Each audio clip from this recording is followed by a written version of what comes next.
Olá, pessoal, tudo bem? Espero que todos estejam bem. Vamos dar início mais uma aula de matemática. Professor Eli, quem vos fala, tá? É um prazer estar novamente aqui em contato com vocês. Hoje vamos dar início, ou melhor, continuidade ao que a gente já vinha trabalhando sobre conjuntos. Nós começamos a falar sobre conjunto dos números naturais, como aqui vocês podem estar observando. Em seguida, era para termos entrado em conjunto dos números inteiros, mas para termos o mesmo paralelo com o que está sendo cobrado lá, ou melhor, está sendo comentado lá na TV, para termos essa mesma sintonia, nós passamos a comentar sobre porcentagem, que está dentro do conjunto dos números racionais, tá certo? Que é o nosso tópico em questão hoje, tá? Só para relembrarmos, conjunto dos números naturais. Qual é a minha representação? Símbolo N. É formado pelos números positivos e o zero. Sim, nós já tivemos uma sintonia, já tivemos, digamos assim, um resgate, digamos assim, do que seria o conjunto dos números naturais, que foi o nosso primeiro encontro pós-aulas remotas, né? Início das aulas remotas. E da necessidade do homem, já fizemos toda essa história. Que, no caso, nós vimos que o conjunto dos números naturais é formado pelo zero, 1, 2, 3, 4 e assim sucessivamente. Beleza? Vendo a necessidade de se obter valores negativos, porque até então só tínhamos resultados positivos, mas vendo a necessidade de termos valores negativos, foi construído o conjunto dos números inteiros. Nós fizemos este pulo, mas como nós estamos aqui no 8º ano, então, consequentemente, a gente já tivemos este encontro aqui com o conjunto dos números inteiros, que é o conjunto formado pelos números positivos, negativos e o zero. Temos aqui o zero, que nós vamos chamá-lo de elemento neutro, né? À direita do zero, os valores positivos. Eu posso estar colocando um sinalzinho de mais aqui na frente de cada número, mas quando esse sinalzinho de mais não está, significa que ele é positivo. E à esquerda do zero, vocês estão observando que nós temos os valores negativos, que eles são precedidos pelo símbolozinho menos, esse tracinho que representa o menos, ou seja, -1, -2. Nós observamos que tanto para a direita, aqui ficou faltando aqui a nossa reticênciazinha, mas tanto também para a esquerda, são infinitos os nossos números inteiros, formado por números positivos, números negativos e o elemento zero. Ok? Diante disso, vendo também tudo, o homem vai construindo de acordo com a sua necessidade, de certa forma. Primeiro, nós tivemos a necessidade de fazer contagem, né? Em vez de usar objetos, usarmos alguns símbolos que representariam uma certa quantidade. E já foi contado lá no conjunto dos números naturais. Depois, a necessidade de estarmos trabalhando com valores negativos. E, em seguida, da necessidade de trabalharmos pedaços, tá? Que até então nós estávamos trabalhando só com valores inteiros, né? Tanto positivo como negativo. Então, eu quero a metade desta melancia, eu quero a quarta parte desta melancia, eu quero a metade da metade. Então, vendo essa necessidade, foi construído o conjunto dos números racionais, que é simbolizado pela letra Q. Não entendi. Q? Racional? Q não seria R, não? Racional é de ratio. Ratio significa divisão. E divisão significa o quê? Quociente. Então, por isso que nós vamos atribuir a letra Q para o conjunto dos números racionais. E esse conjunto, professor, quem será ele? É o conjunto formado por frações. Eu chamo ele de conjunto das frações. Conjunto formado por números que podem ser escritos na forma de fração. Ele é representado pela letra Q. Então, qualquer número que nós possamos colocá-lo na forma de fração, nós iremos chamá-lo de número racional, certo? Na verdade, em seguida, você tem os números irracionais, números reais. O outro conjunto que você vai estar vendo de novidade é só apenas lá no terceiro ano do ensino médio, que é o conjunto dos números complexos, tá ok? Então, aqui alguns exemplos de frações. Eu tenho menos 3 quintos, 3 numerador, 5 denominador. Menos 3 quintos, como se tivesse menos 3 dividido por 5. E menos 3 dividido por 5, se nós quiséssemos colocar na forma decimal, basta pegar o numerador e dividir pelo denominador. Vamos encontrar 0,6 ou 6 décimos, tá ok? Eu tenho 6 nonos, outra fração. Consequentemente, se eu quero encontrar a forma decimal, pego 6 e divide por 9. Vamos encontrar 0,666. E quando a gente tem esta numeração, nós dizemos que temos uma dízima periódica. 1/10, 0,1. Eu tenho esse número misto lá do nosso sexto ano. Como é que eu vou transformar ele em fração imprópria? 4 multiplica por 2. E o resultado soma com 1. 4 vezes 2 menos 8. Mais 1 menos 7. Tá? Então, na verdade, o que é que você tem? Você tem um número misto que você transformou ele em fração. Tá ok? Beleza. Sim, Aliailton. Então, nós podemos afirmar que os meus números racionais serão todos aqueles que nós podemos colocar na forma de fração. Então, qualquer fração, seja ela negativa ou seja ela positiva, eu digo que ele é racional. E o resultado dessa fração, 3 quintos, qual foi o resultado que deu? 0,6. E esse número, eu chamo ele de quê? De forma decimal, ou seja, uma decimal aqui, no caso, exata. Então, também é racional. Então, toda fração é racional. Toda decimal exata é racional. Do mesmo modo, aqui eu tenho essa fração. Eu obtive aqui já essa forma decimal, que nós chamamos ela de dízima periódica. Na nossa próxima aula, nós vamos destacar dízima periódica simples e dízima periódica composta. Então, aqui eu tenho uma dízima periódica. No caso, ela vai ser simples. No nosso próximo encontro, a gente vai estar abordando a diferença de uma para a outra. Aqui, por que eu chamei de decimal exata? Porque aqui, nosso resto da nossa divisão vai dar 0. Não tem reticência. E quando vier reticência, número se repetindo, e a minha reticência, eu digo que eu tenho uma dízima periódica. Ah, professor, então qualquer número decimal que tiver reticência vai ser periódica? Não, eu tenho as dízimas não periódicas que a gente vai ver mais na frente, tá? Neste outro tópicozinho, 0,1, você observa que também está na nossa forma decimal, perfeito? Então,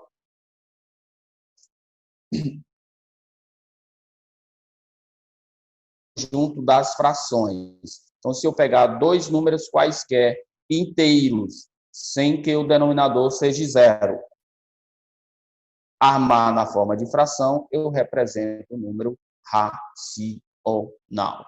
Aí eu te pergunto, menos 7, ele é racional? Menos 7, ele não é natural, porque natural só tem números positivos. Então, ele não pertence aos naturais, não é natural. O menos 7, ele é inteiro, porque ele, no caso, ele é negativo e inteiro. O menos 7 é racional, ele é racional. Mas por que, professor? Você pode colocar menos 7 na forma de fração? Pode.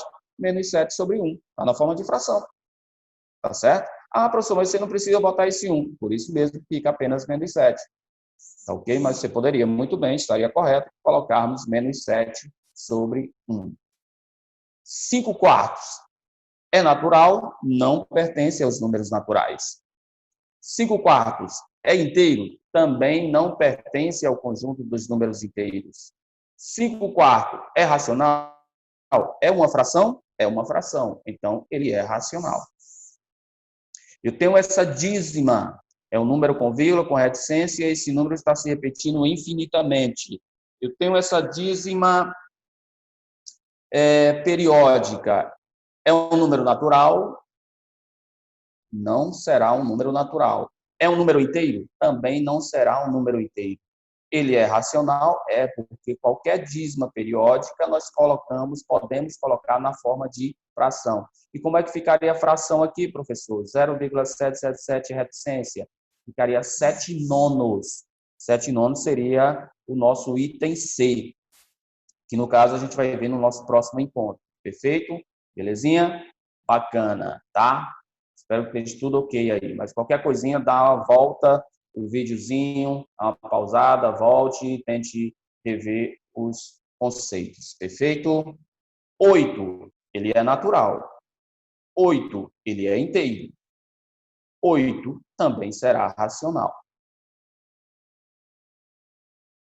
2 inteiros e 5 quartos corresponde a 13 quartos. 13 quartos é um número fracionário, logo ele é racional. Ele é natural? Não, porque quando eu pego 13 dividido para 4, não dá valor exato, dá 3,25. Então, não é natural. Ele é inteiro? Não, porque ele não deu exato, não é inteiro. Ele é racional? É, porque é uma fração, então ele é racional. Perfeito? Belezinha? Ok? Diante disso, o que é que nós podemos concluir? Vamos pensar e responder. O conjunto dos números naturais faz parte do conjunto dos números racionais? Dá uma pausada e pense e diga sim ou não. Eu diria que sim. Porque qualquer número natural nós podemos colocar na forma de fração. 3 é natural, não é? Eu posso colocar 3 sobre 1. Professor, eu poderia colocar 6 sobre 2? Poderíamos colocar 6 sobre 2. Porque 6 sobre 2 não é 3? E 3 é natural. E 6 sobre 2 não é uma fração? É. E esse 6 sobre 2 não representa 3? Representa. Então, qualquer número natural, ele é racional. Idem para os inteiros. Qualquer número inteiro é racional. Qualquer número natural é racional. Qualquer número inteiro é racional. Ou seja, todo número natural pode ser considerado racional. A resposta é sim. Do mesmo modo, todo número inteiro e natural também pode ser considerado racional. Me dá um exemplo de inteiro aqui, professor. Menos 2 não é inteiro? Eu posso representar menos 2 na forma de fração, menos 2 sobre 1. Poderia. Eu poderia colocar menos 10 dividido por 5. A fração menos 10 por 5. E menos 10 por 5 dá quanto? Menos 2. E menos 2 é o quê? Inteiro. Se é inteiro, ele vai ser racional. Então, diante disso, o que é que nós podemos concluir? Que qualquer número natural, seja ele qual for, ele é racional. Qualquer número inteiro, seja ele qual for, ele é racional. Só que nesse espaço aqui, nós temos aquelas frações e aquelas dízimas e aquelas decimais que não dão nem inteiras e nem naturais. Então, por isso que você tem esse espaço. Porque no natural, você só tem valores positivos, inteiros e positivos. Nesse espaço aqui cor-de-rosa, você só tem valores negativos, porque os inteiros positivos estão dentro aqui dos naturais, e aqui os inteiros negativos.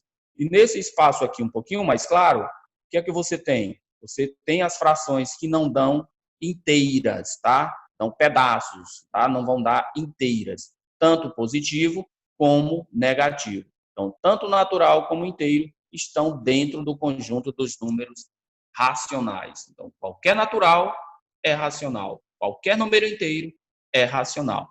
Esse conjunto dos números racionais, representado pela letra Q de quociente, é o conjunto das frações. Qualquer número que eu possa fazer a representação fracionária do mesmo, nós podemos dizer que ele é um número racional. Beleza?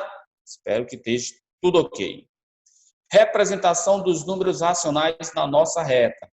Não dá para a gente representar como nós representamos lá nos naturais. Não dá para a gente representar como nós representamos lá nos inteiros, tá?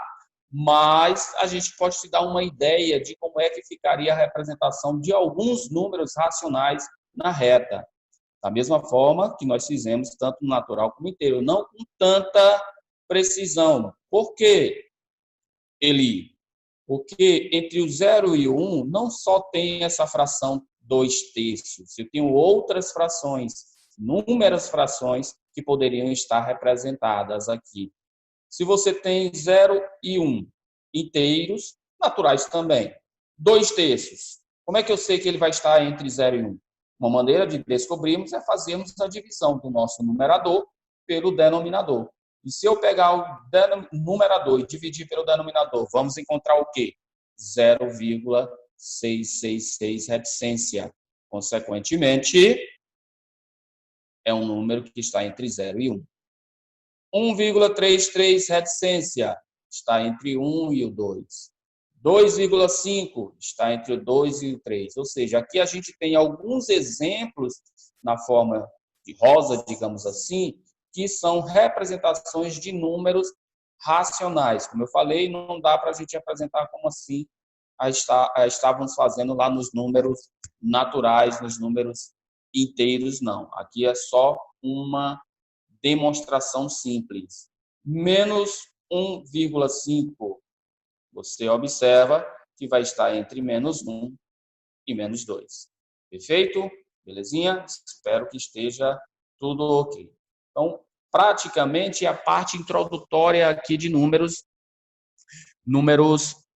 racionais. No nosso próximo encontro, a gente vai estar falando das transformações de uma fração em uma forma decimal e vice-versa, e já dando uma certa noçãozinha de operações, no caso de adição e subtração envolvendo os racionais, perfeito? Da mesma forma, módulo ou valor absoluto de um número racional. Da mesma forma que aprendemos a calcular o módulo de números inteiros, faremos o mesmo para números racionais. O que é módulo? Valor absoluto, ou seja, é aquele resultado positivo. Eu tenho menos 3/4, essas duas barrinhas aqui representam módulo. Menos 3/4 é 3/4. Menos 0,55 reticência, o módulo disso aqui é 0,555 reticência. Mais módulo de mais 5 meios, 5 meios. Módulo de menos 0,56, 0,56. Ah, professor, então o valor absoluto em módulo sempre dá o resultado positivo. Exato. Na verdade, é como se você não estivesse considerando o sinal, mas a gente fala para fixar um pouco mais, exatamente como se nós tivéssemos valor positivo e operante, tá bom? Beleza? Oposto ou simétrico. Aqui, nós acabamos não colocando aqui, mas na verdade eu quero o oposto de cada um desses números. Que aqui você tem uma igualdade. Ah, professor, como é que eu posso ter menos 3/4 igual a 3/4? Está errado isso aqui. Mas na verdade o que eu quero, ó, tá bem aqui acima, o oposto simétrico. O oposto de um positivo, um negativo. O oposto de um negativo, um positivo. Então, diante disso, qual é o oposto de menos 3/4? 3/4. Qual é o oposto de 0,55? Menos 0,55 reticência. Qual é o oposto de mais 2,3? Menos 2,3. Qual é o oposto de 2 sétimos? Menos 2 sétimos. Perfeito? Belezinha? Eu quero comparar dois números racionais. Do mesmo modo que nós comparávamos lá os números inteiros, que está envolvendo positivo e negativo, nós vamos proceder aqui. Ou seja, o que é comparar? Eu quero saber se meu primeiro número é maior, menor ou igual ao meu segundo número.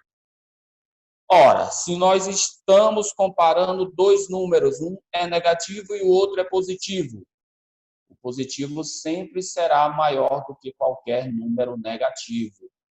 O positivo é sempre maior do que qualquer negativo. O zero é maior do que qualquer número negativo. E se eu comparo dois números negativos, relembrando lá de números inteiros, e é só associarmos aqui os racionais. Se eu comparo dois números negativos, o maior é aquele que está mais próximo do zero. Eu tenho menos 2,7 e menos 1. Menos 2,7 e menos 1. Menos 2,7 estaria aqui, ó, nessa situação. O menos 1, olha aqui ele. Menos 2,7 é onde está a minha setinha. O menos 1 vocês estão observando aí na tela. Quem é que está mais próximo do zero? No caso, o menos 1. Então, consequentemente, o menos 1 será o nosso maior número. Então, se eu quero comparar dois números negativos, o maior será aquele que estiver mais próximo do zero. Perfeito? Novamente, se eu tenho um número positivo e o zero, qualquer número positivo é maior que qualquer número positivo é maior do que o zero. E, novamente, nós temos aqui, eu tenho agora frações, tá? Frações não está na forma decimal. Uma maneira de encontrarmos era reduzir as minhas frações ao mesmo denominador, tá certo? E analisarmos os seus numeradores. Ou simplesmente faríamos a divisão do numerador pelo denominador, do numerador pelo denominador, e aí, consequentemente, faríamos a comparação. No caso, tanto faz fazermos a comparação de números positivos ou de números negativos, tá? Tanto faz, tá ok? Aqui eu tenho 10 vinteavos, aqui daria menos 0,5. Aqui eu tenho 6 quartos, daria menos 1,5. Então, você fez a transformação em números decimais para, em seguida, fazer o comparativo. Mas poderíamos utilizar o artifício de reduzir ao mesmo denominador. Fica a seu critério. Perfeito? Para hoje era basicamente isso. No nosso próximo encontro, nós iremos abordar as representações, transformação de uma fração em uma forma decimal e vice-versa, e começarmos a falar sobre, no caso, as operações de adição e subtração. Perfeito? Um abraço a todos, que todos tenham um excelente dia.